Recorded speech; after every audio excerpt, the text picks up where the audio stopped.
곽수종의 뉴스 정면 승부. 곽수종의 뉴스 정면 승부.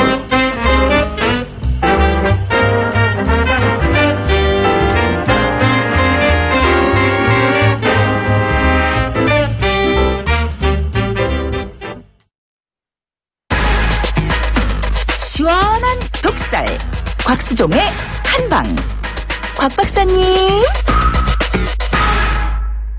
주파수 94.5 YTN 뉴스 FM 곽수종의 뉴스 정면 승부 3부 시작하겠습니다.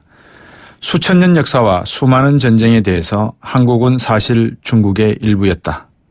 트럼프 미 대통령이 시진핑 주석과 정상회담에서 한 말이랍니다. 지금 정부에서 놓친 것이 어디 하나 둘이겠습니까만 특히 외교는 치명적이었던 듯 합니다. 오늘 아침 독일에 있는 지인으로부터 받은 글 속에 광해군과 인조의 외교 정책에 관한 글이 소개되어 있었습니다. 임진왜란 이후 광해군은 명나라의 조선을 지켜준 은혜, 제조지은의 은혜를 배반하고 후금에 투항하는 배신을 했다는 겁니다. 인조 반정 세력들은 명나라를 배반한 것은 금수만도 못한 행위라고 했습니다. 하지만 인조는 이괄의 난을 필두로 해서 정묘재란, 병자호란 등 3번의 전란을 겪었고 무려 60만 명의 조선 백성들을 청나라로 끌려가게 했습니다. 3번 머리를 찍고 9번 머리를 조아렸다는 3전도의 굴욕도 경험했습니다. 형편없는 인조에 대한 민심의 향배는 인조실록에도 그대로 나옵니다. 한강을 건너려는 인조에게 배 한 척 되는 백성이 없었다. 인조의 할아버지 선조는 이렇게 이야기했습니다. 임진왜란 때 조선을 멸망의 위기에서 구한 것은 이순신도 아니요. 그렇다고 의병도 아니다. 명나라다. 명나라는 조선의 제조지연이다. 나라를 다시 일으켜준 고마운 나라다. 트럼프 미 대통령이 얘기했답니다. 한국은 사실 중국의 일부였다.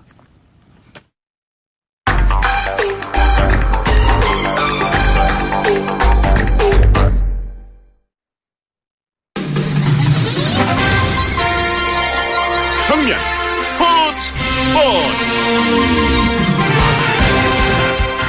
네, 오늘 하루 있었던 스포츠 소식 정리해드리겠습니다. 스포츠 정면 승부 중앙일보 박민 기자입니다. 안녕하세요. 네, 안녕하세요. 평창 겨울올림픽은 잘 준비되고 있습니까?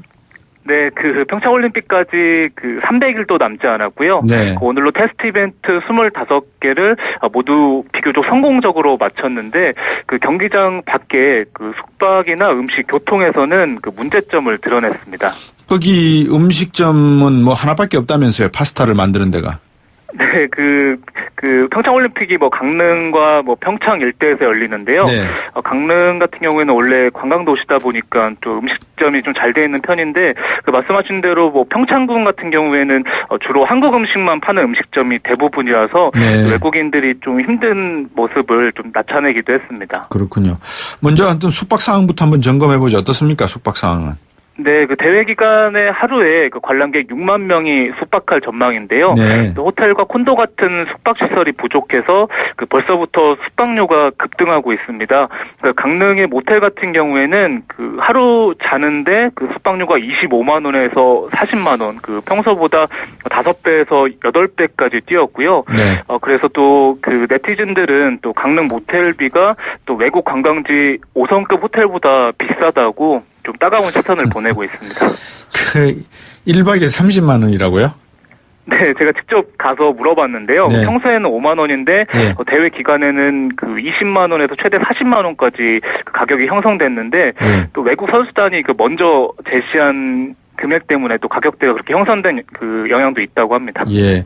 근데 이거는 다른 외국 관광 지역에서도 예를 들어 시즌 기간 동안, 그러니까 비수기가 아닌 성수기 기간 동안에는 보통 모텔이 한 30불, 40불 하다가도 성수기가 되면은 100불, 200불 하는 그런 거 아닌가요, 일반적으로? 네, 사실 올림픽 기간에도 올림픽 특수라고 해서 네. 또 가격이 오르는 경향이 있는데요. 네. 제가 지난해 리올림픽에 갔다 왔을 때는 호텔 가격이 그래도 6만 원에서 15만 원 정도였는데 네. 또 이번에 평창 같은 경우에는 모텔이 20만 원을 훌쩍 넘는 데다가 근데 말씀하신 대로 사실 소치 때도 또 이렇게 가격이 급등한 경우도 있긴 했습니다. 그러니까요. 왜냐하면 여름 하계 올림픽은 날씨도 좋고 또 관광객도 많이 오기 때문에 모르겠습니다. 또 제 생각은 그렇습니다. 음식은 앞에서 저한테 말씀을 해주셨는데 재밌는 에피소드도 있다면서요. 영어 메뉴판에 순대를 어떻게 쓴다고요? 네, 사실 평창군의 영어 메뉴판이 좀 갖춰진 곳이 좀 적고요. 네. 또 영문으로 순대를 한글 발음 그대로 SUNDAE라고 적어서 네. 또 일부 외국인들은 또 아이스크림 썬데이. 썬데이 아이스크림 예, 있잖아요. 그래서 그걸로 착각하는 경우도 있어서 예. 또 같이 최소한의 설명을 또 병기해야 되는 거 아니냐 또 이런 의견도 있습니다. 이 순대에 대한 내용을 설명을 하면 외국인들이 아마 기겁을 할 수도 있을 것 같은데. 네, 그래서 또 일부 식당을 가봤더니 코리안 소세지라고 써 있는데 예. 그게 또 정확한 표현은 또 코리안 소세지가 아니죠. 그게 왜 코리안 소세지입니까? 네. 예, 돼지피 더하기 당면 그리고 돼지 곱창에다가 넣은 것들 이렇게 표현을 해야 정확하죠. 네. 자, 맛은 얼마나 있는데요, 사실. 이 교통에서도 문제점이 나타났다고요? 네, 평창군 횡계리에서 개폐회식과 41개 경기가 치러지는데요. 네. 또 횡계리에 택시가 25대 뿐이고요. 네. 또 평창군 전체를 합해도 134대만 운행 중이라서 예. 또 택시 잡기가 하늘의 별 따기인데 그래도 조직위에서 일반인들을 위해서 무료 셔틀버스 시스템을 현재 준비 중에 있습니다. 네. 참 차기 정부가 해야 될 일이 많군요. 자, 네. 류현진 선수 한번 소식 전해 주시죠. 네, LA 다저스 투수 류현진 선수가 오늘 콜로라도와 홈 경기에 선발 등판했는데요. 네. 또 6이닝 동안 삼진 7개를 잡았지만 홈런 3방을 포함해서 안타 7개를 내주고 4실점했고요. 와. 또 6회 타석대 교체 아웃됐고 팀이 3대4로 지면서 시즌 3패째를 안았습니다. 류현진 선수 어깨가 아직 완전히 물리치료를 제대로 아직 그걸 받지 못한 내용인 모양이네. 그죠? 네, 류현진 선수가 2015년에 어깨 수술을 받았고요. 예. 또 기나긴 재활을 거쳐서 올 시즌에 복귀를 했는데 네. 또 오늘도 홈런 3개를 허용하면서 네. 현지 언론에서는 말씀하신 대로 또 어깨가 또 완전하지 않느냐는 지적을 했는데 선수 네. 본인은 일단 몸 상태는 괜찮다 이렇게 얘기했습니다. 알겠습니다. 오늘 말씀 잘 들었습니다. 고맙습니다. 네, 감사합니다. 네, 지금까지 중앙일보 박민 기자였습니다. 청취자가 묻고 박 박사가 전한다. 방송을 들으시면서 궁금하신 사항은 문자 메시지로 보내주세요. 샵 0945번, 우물정 0945번으로 짧은 문자 50원, 긴 문자 100원의 정보 이용료가 있는 문자 메시지로 보내주시면 박 박사가 꼼꼼하게 읽고 인터뷰에서 대신 질문해드립니다. 오늘 들으신 인터뷰 방송은 YTN 라디오 곽수종의 뉴스 정면 승부 홈페이지나 팟캐스트, 팟빵을 통해 다시 확인하실 수도 있습니다.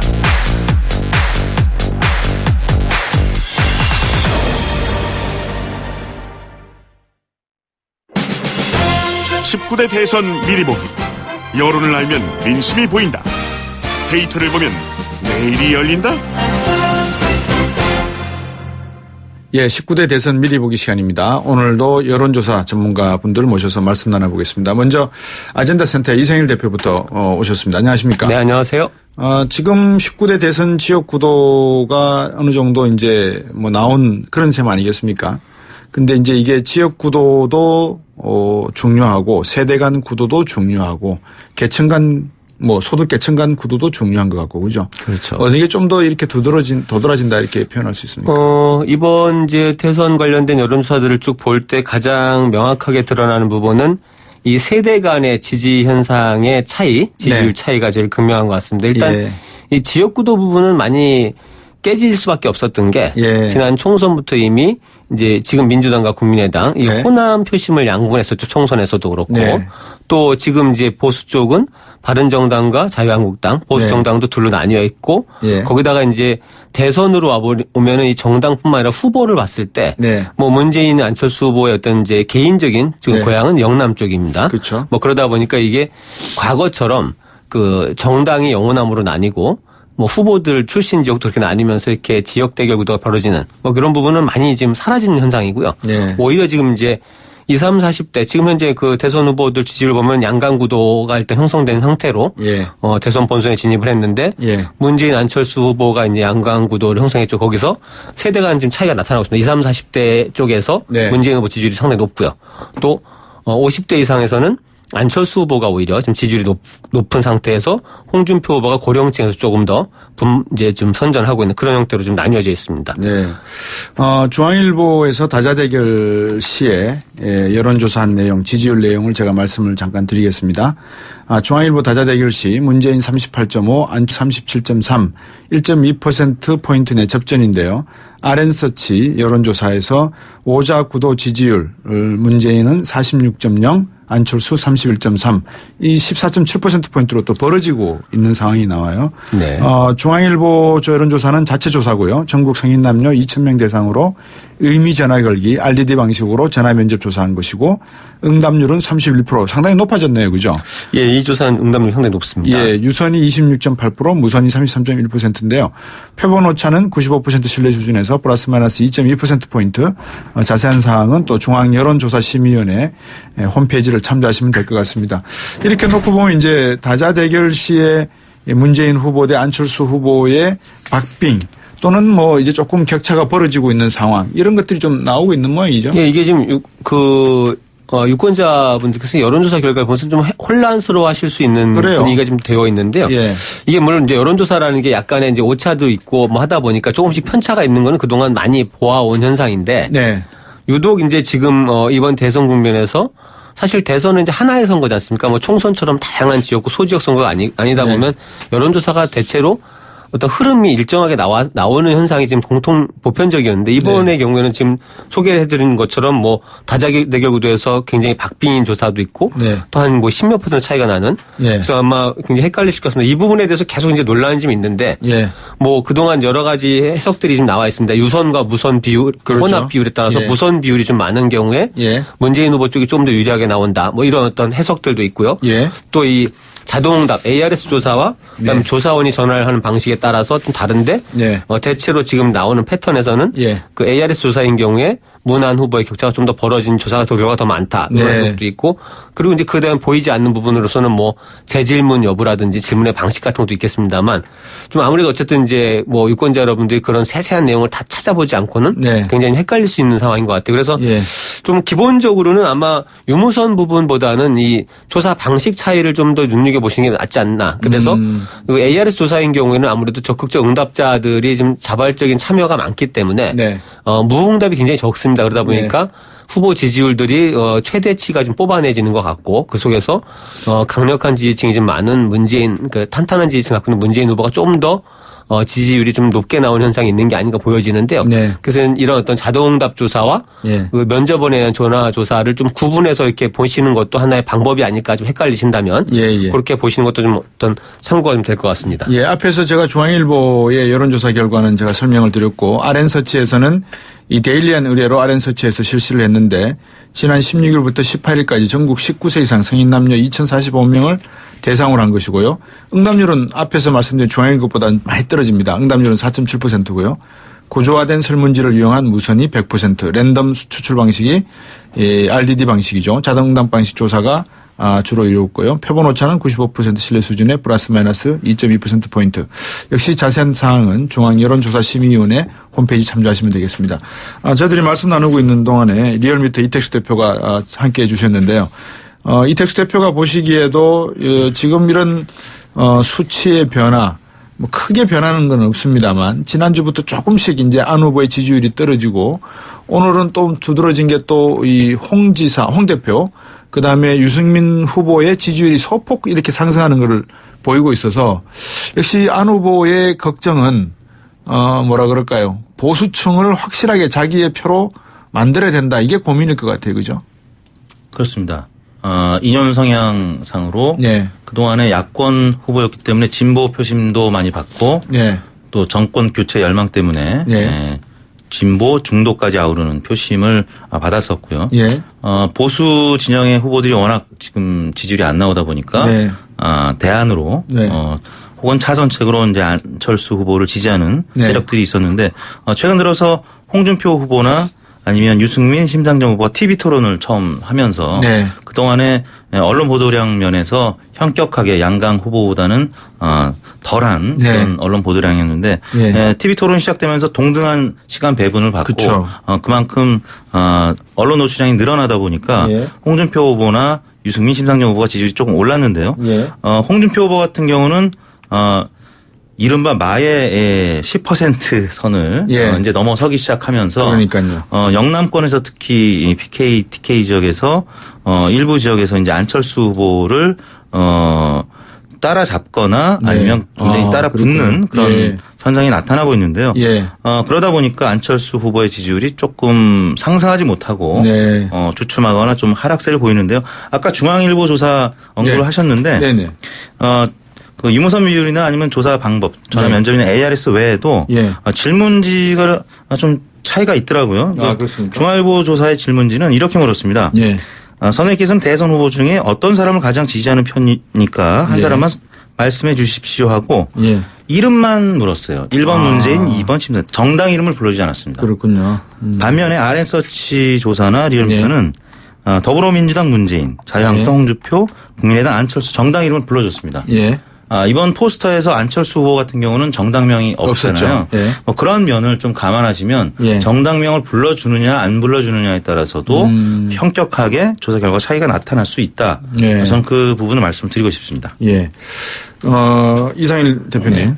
네. 제가 오늘 뉴스를 이렇게 찾다 보니까 이 중앙선거관리위원회 여론조사심의위원회가 19일 여론조사 업체 한 업체에다가 과태료 1,500만 원을 부과한 내용이 나와요. 이게 KBS와 연합뉴스가 의뢰한 8일부터 9일까지 실시한 여론조사 표본 추출 틀 전체 규모가 유선전화 76,500개, 무선전화 5만 개임에도 유선과 무선 각각 3만 개를 추출 사용했다고 열심히에다가 홈페이지 사실과 다르게 등록을 했다. 이 내용을 가지고 아마 과태료를 매기게 된 것 같아요. 이 내용을 좀 설명해 주시겠습니까? 어떤 내용인지 아시는 저희가 분들? 이제 지난주에 소개해드린 그 표집 틀과 관련해서 네. 지난 3월 조사에 비해서 그렇죠. 현격하게 적은 국번 예. 그러니까 8천여 개 국번이었는데 60개 국번으로 예. 표집 틀이 좀 다소 8,000개에서 60개요. 예, 8,000개에서 60개로 국번이 줄어들고 예. 또 표집 틀 자체도 무선의 경우에 12만 개였는데 네. 또 한 3만 개로 됐고 근데 네. 이제 여심이 입장에서는 여러 가지 이제 의혹에 의해서 제출을 네, 이제 예. 받았는데 예. 그 자료 자체가 예.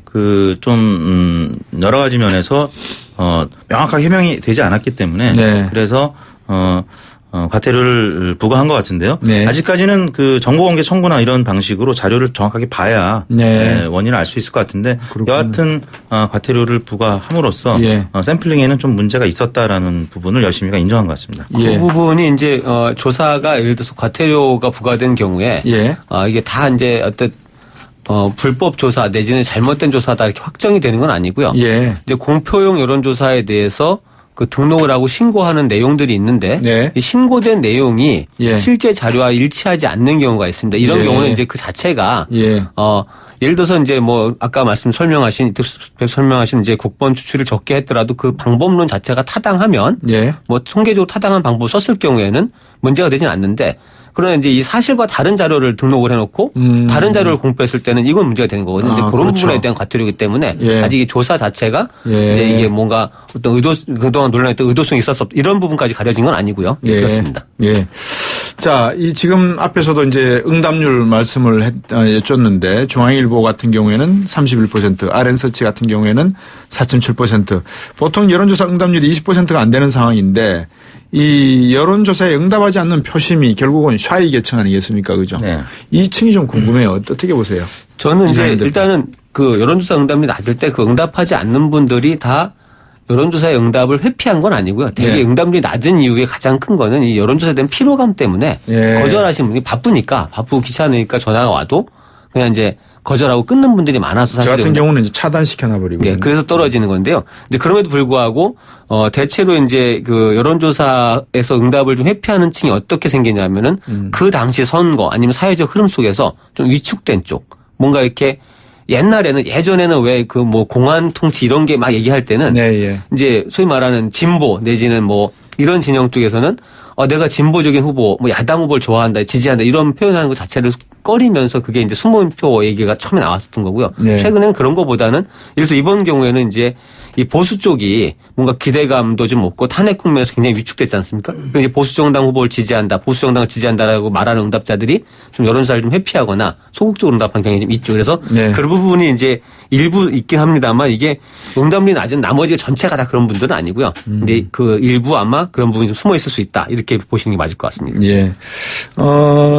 그 자유한국당 홍준표 후보가 여론조사상 6에서 8% 정도 받고 있지만 재보선 결과를 보면 상당히 보수층의 결집이 있는 것으로 그렇게 볼 수 있지 않겠습니까? 어떻게 보십니까? 우리 이택수 대표. 네, 실제 4.12 재보궐선거에서 예. 30개 지역구에서 자유한국당이 생각보다는 그럼요. 많은 의석을 가져갔습니다. 예. 물론 이제 뭐 국회의원 의석은 하나밖에 없었고 나머지는 뭐 기초단체나 뭐 예. 그랬었지만 실제 예상보다는 예. 한국당에서 많은 의석을 가져갔기 때문에 예.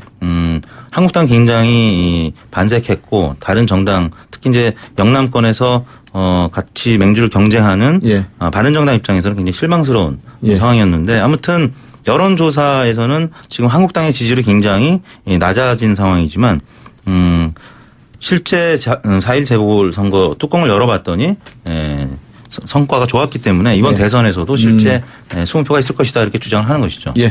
자, 19대 대선 미리 보기 아젠다센터 이상일 대표, 리얼미터 이택수 대표 두 분과 함께하고 있습니다. 잠시 후 이어가겠습니다.